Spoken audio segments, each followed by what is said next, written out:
Asan na ba si ano, si Magalong?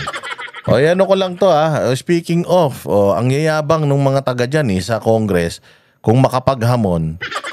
Eto si Magalong nagsasalita ngayon. Alam mo ba na 'to si Magalong ayaw niya na ano, ayaw niyang magpunta sa Senado kasi daw mababait daw yung mga senador. Gusto daw niya sa Congress kasi mga kupal daw yung tao do'n. Gusto daw niyang makita kung buo ba talaga yung mga bayag ng mga taga-congressman, mga taga-congress.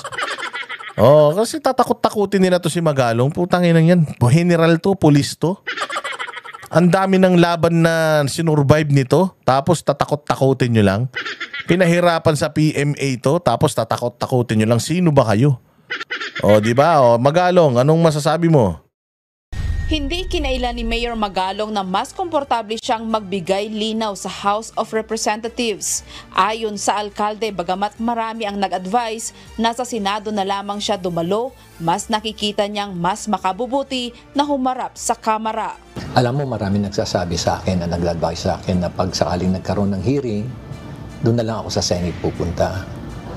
Pero alam mo, sabi ko nga na hindi ako gaano makakapag-articulate dyan sa Senate kasi friendly forces yun . Friendly forces ang Senate kasi nga ang image nila yung kanilang tinututukan dyan. Image nila.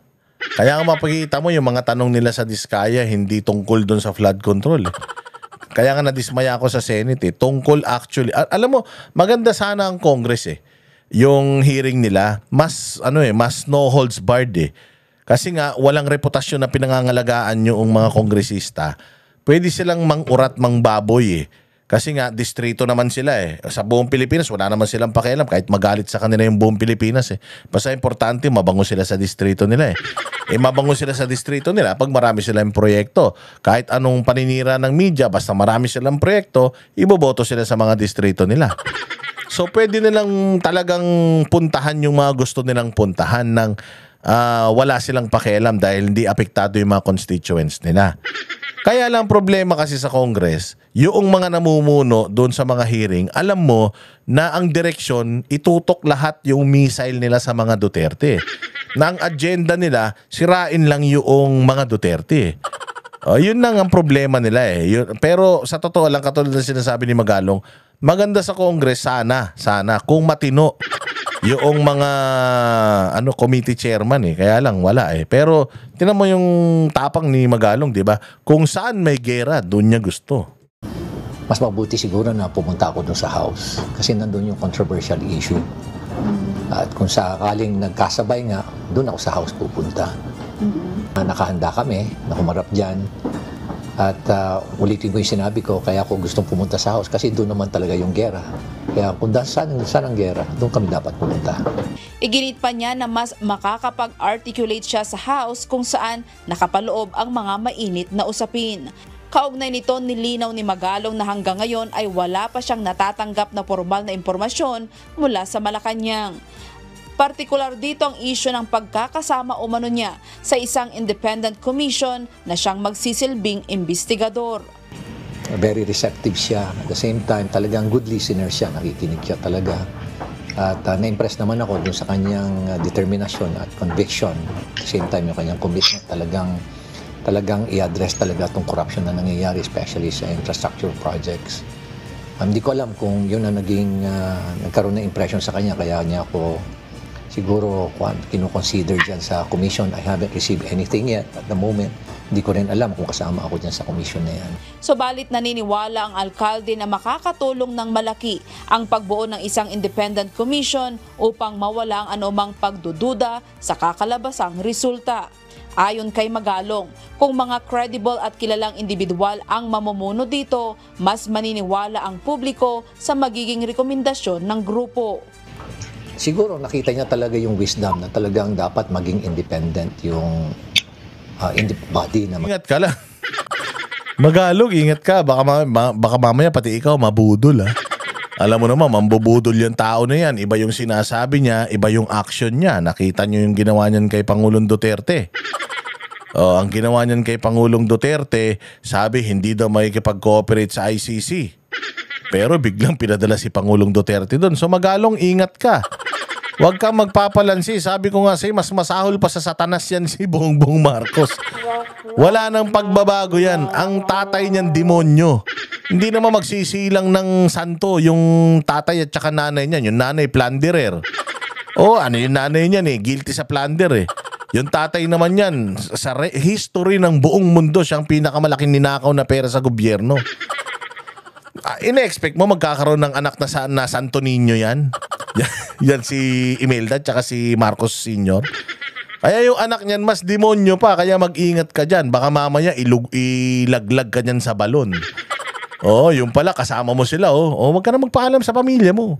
Wag mo na sabihin kung sinong kasama mo, basta kita-kita tayo. Tapos paglabas mo, yung pala may plano na sa'yo, ilalaglag ka sa balon. Tapos iiwanan ka doon hanggang sa mamatay ka. Delikado yan. Parang nakikipaglaro ka kay kay kamatayan yan. Kaya ingat ka lang, General Magalong. Sigurado marami na naman magagalit dito sa mga binitawan natin. Huwag kayong maniwala Sa lahat ng mga nakapanood nito, huwag kayong maniniwala. Hindi po totoo yung mga sinasabi ko. Lahat ng binitawan ko rito salita ay para i-entertain lang kayo. Wala po akong planong saktan. Lahat ng mga nabanggit dito, ang mga nabanggit na mga tao rito ay pawang nasa imahinasyon lamang. Hindi to mga totoo. Pinakamabait, magaling na presidente si Bongbong. Huwag kayong mag-alala. Joke lang yun. Lahat ng binitawan ko rito, joke lang kayo magalit. Disclaimer lang. Bato-bato yung mga may sakit sa puso dyan, ingat.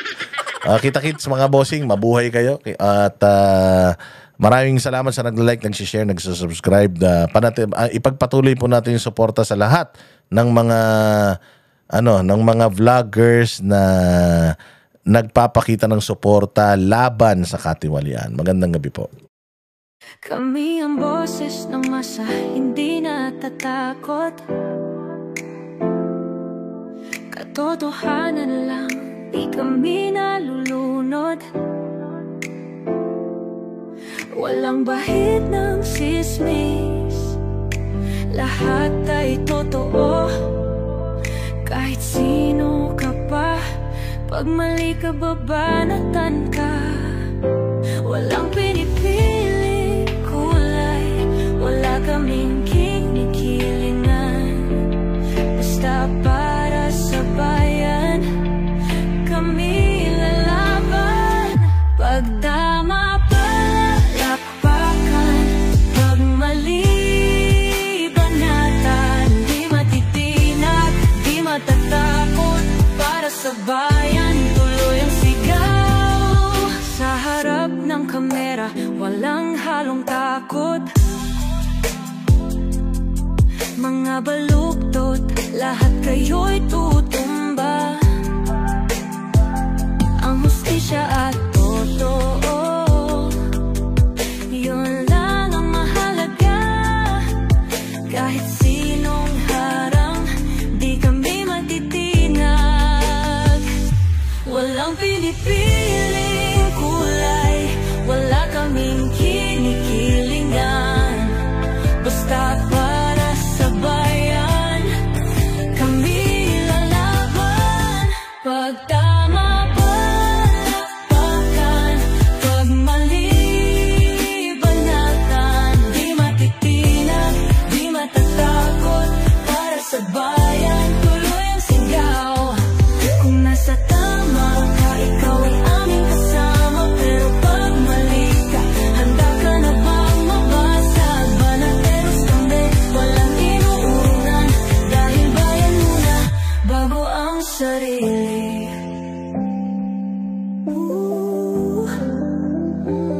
Bago ang sarili.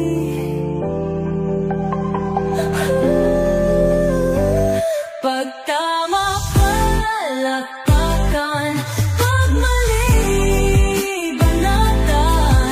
Banateros ang sigaw, katotohanan ang laban.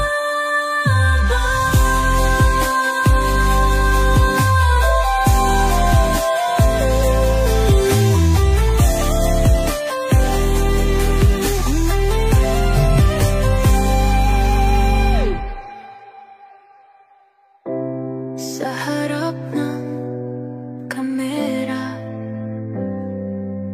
Walang